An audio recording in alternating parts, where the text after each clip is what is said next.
Today's jobs report underscored again that hiring remains far short of what's needed.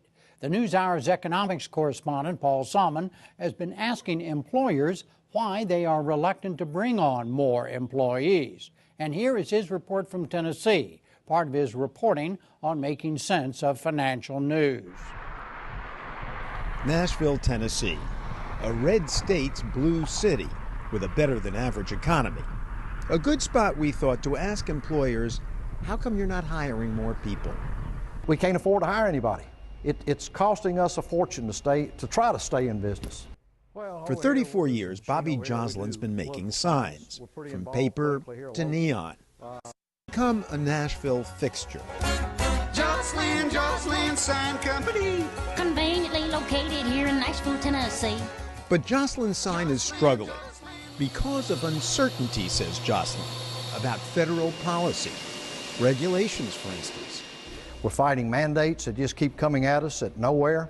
Mandates? You're a sign company. What kind of mandates are you facing? Well, 3 years ago, we had to have all our tow motor people certified to operate a tow motor. A what? A forklift. Oh, okay. And that cost the company $3,600. Now we're having to dispose of all of our light bulbs. We're in the sign business. We create a lot of volume of fluorescent tubes. So we just got through spending $8,500 on a light bulb crusher. And then there's the new health care law. For instance, the Obamacare, when we bring on a new employee, we don't know what that employee truly is going to cost us in 2014. And we're not in the practice of hiring people and then laying them off. Uncertainty of taxes and regulation crippling job creation. It's become a Republican talking point. Uncertainty is the #1 obstacle to job creation in this country. Uncertainty. This uncertainty prevents entrepreneurs from taking a risk, from starting a business, and from creating jobs. Onerous regulations and regulatory uncertainty are acting to cast a wet blanket on job creation in America.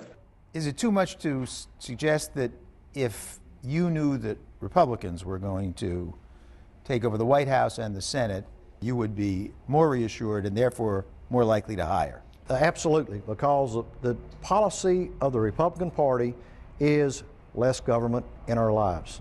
We can create jobs when the government stays off of our back. It's that simple. Or is it that simple? Joslin told us business is down 35% over the past 3 years. So then, lack of demand is the other reason you're not hiring, right? Well, absolutely. Sales drive everything. Sales drives us to hire people, or they force us to make cutbacks. But if sales drive everything, how important can policy uncertainty be? At nearby Vanderbilt University, economist Peter Rousseau. I don't think that uncertainty in the government policy environment should be readily dismissed, but I think that we really need to think of these factors as more second order compared to the deeper fundamental which is going on, which is just basic demand. What's happened to the consumer? Their house value has fallen by 35% or more since the recession. They're faced with a mountain of consumer debt, which they're trying to pay down at this point. And so, of course, this is all going to translate into a reluctance to engage in non-essential purchases. And everywhere else we went in Nashville, businesses pretty much agreed. The overriding uncertainty is about demand. Why, for example, is David Stansel not hiring? We're not certain about the availability of work. That's why. Stansel runs an electric contracting company tied to the construction industry. His third-generation family firm, supported 200 employees, is now down to 133. The work is not available, or not as much work available as we could do. Given that Nashville unemployment is below the national average, some firms are thriving and actually hiring. Linus Hall started Yazoo Brewing 8 years ago, and business has been hopping right through the recession.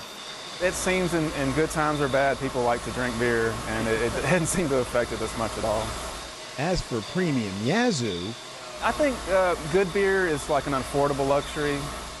Hall has 12 employees, up from 10 last year. We think our business will continue to grow next year, so probably around the middle of the year we anticipate having to hire a couple extra people. But doesn't policy uncertainty make him at least a little reluctant? No, I mean, if we had to scale back, we could, but right now we're seeing a lot of demand, and we're just trying to keep up with that. Old Hickory Bat Company is another small Nashville firm. How's business? Business is great. VP Travis Copley, who played baseball in the minors. So you will be hiring? That is the plan right now, yes, sir. And you don't worry about who the next president is going to be, whether the Republicans take over the Senate? That's not going to affect your plans? We're not going to shut down business for the next 2 years to see who gets elected and see what changes they make. And I would venture a guess that most people are going to take that approach. You're not going to stall your business out waiting to see what the politicians in Washington do. You do everything within your power to keep the demand high to generate business. So the brewer and the bat maker both say it's demand that drives their hiring decisions, not uncertainty about the shape of things to come from Washington. But banker Jim Gardner says that for his customers at least, the political process is always lurking in the background. My experience in banking is that clients typically do not like election years because conversations about taxes, increased regulation, all gets ratcheted up, and that creates the perception of more uncertainty. And that's why the money stays on the sideline. And it stays on the sideline.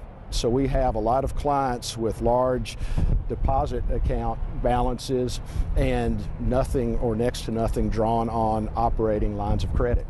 So which is the key factor? Uncertainty over policy or over future demand? I'm going to disappoint you with an answer and say that I'm seeing that it's a little bit of both. One more Nashville venue, the consulting offices of Republican hero Arthur Laffer, Ronald Reagan's prophet of supply-side economics. We figured he, too, would lend support to the uncertainty principle.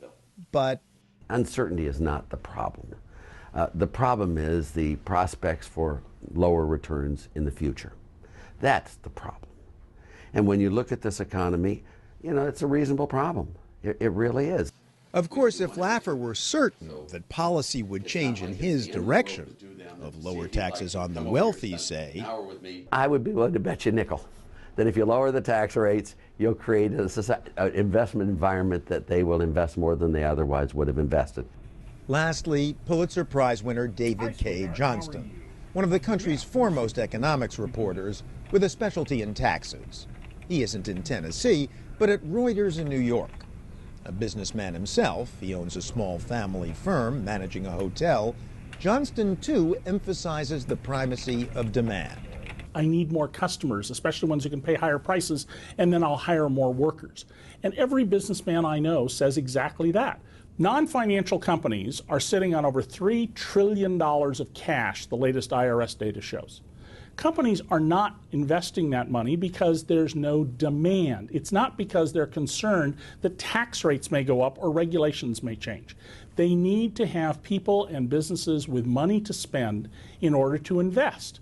In Nashville, though, Bobby Jocelyn insists policy uncertainty is holding back his investment. We need to replace a couple expensive cranes.